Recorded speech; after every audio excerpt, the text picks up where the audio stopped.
Hello everyone, happy Tuesday. I'm Coy, grateful to be spending part of my day right here with you on CNN 10. Great show for you today, so let's go. Now, we're going to begin by taking you to the most populated country in the world. This month, the Communist Party in China is holding the most important event in its political calendar, the election of its new leadership. The process takes place once every 5 years and begins with 2,300 delegates from across China who gather in the Chinese capital of Beijing.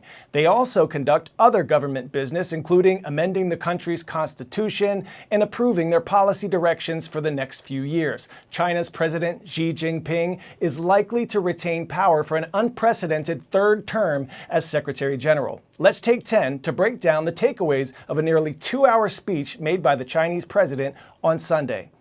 President Xi said he will not back down from China's zero COVID policy and that he doesn't regret the decision to implement the highly criticized policies. The president stressed economic improvement and better growth for the nation. The biggest applause of the day came when President Xi discussed reunification of the country, including taking control of Taiwan peacefully or otherwise. This year's Congress is the 20th since the Communist Party of China was founded in 1921. In a communist system, countries believe the government or the whole community owns the shared wealth that they create. These systems are often criticized for being authoritarian and for their record on human rights violations. 10-second trivia. Which of these college degrees is considered the highest level of academic degree? Master's, associate, doctoral, or bachelor's?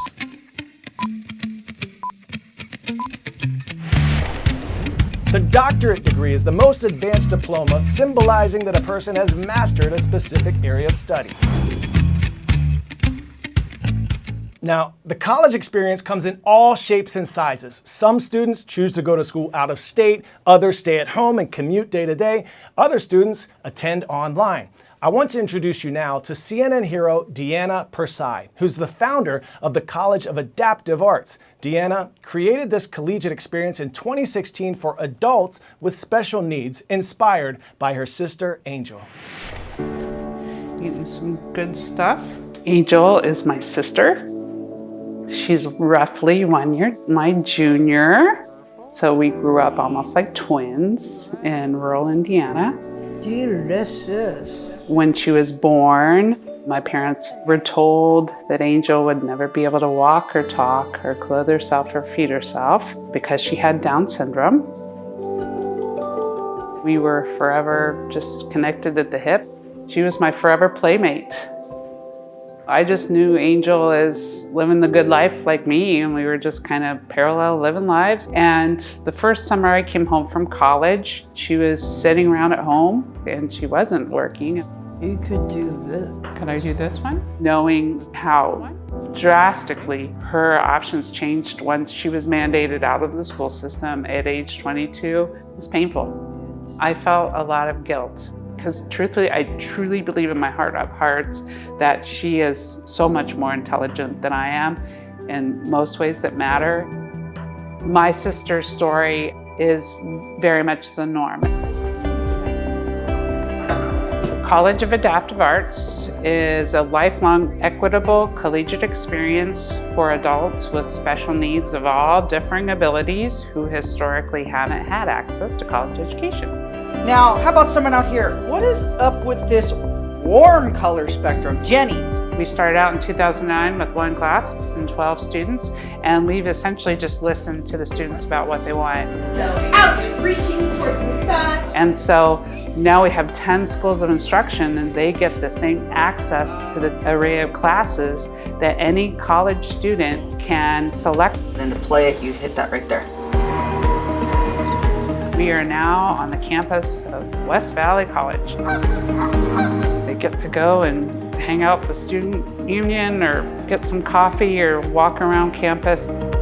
It feels like inclusion at its finest. What does it make you feel or think? Our college accepts adults at age 18, and our oldest adult now is 73. There is no age out limit, and that was very intentional, because I would see my sister as an adult see these finite programs. And when they're done, I've seen firsthand how they revert back to the loneliness and the isolation. I am so humbled each and every day by their depth and ideas and ways to make the world a better place.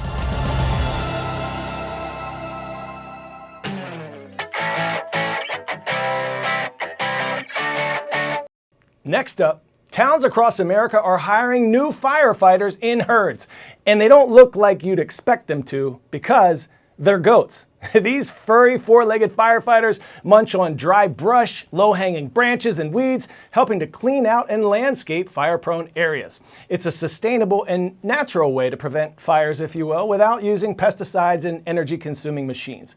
Whatever floats your goat. CNN weather anchor Derek Van Dam has more. As a mega drought rages on across the western U.S. with seemingly no end in sight, the owners of these homes are in a desperate situation. They're trying to prevent wildfires from burning down their house, and they've turned to goats for the solution. That's right, goats. This is a trip of goats. Quite literally, this herd is here to feast on all of this dry brush. Weeds and low-hanging branches like this can act as lighter fluid for a fire moving up a steep hillside. The goats eat it up, creating a line of defense for local firefighters.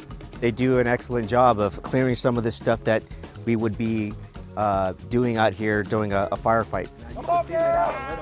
If you had taller grasses, underbrush, this increases the intensity and heat that fire is going to put off. And the danger to your personnel. It's correct. The danger to our personnel and our firefighters. This herd belongs to Alyssa Cope. Her company, Sage Environmental, is betting that goats can help solve some key environmental problems. Goats love to eat. They can eat 4 hours, 5 hours, sit down and rest, digest. They have 4 stomachs, get back up again and continue eating. And they're nimble and fearless. They can hang out along treacherous areas, reaching locations too dangerous for landscapers and firefighters. Their work has proven to be extremely valuable. Have you witnessed a fire actually stop at the defensible lines that the goats have put in? We will actually see helicopter shots where you can tell where the fire was stopped along that defensible space line. So we see the evidence that it's working, and we're really proud to continue that effort.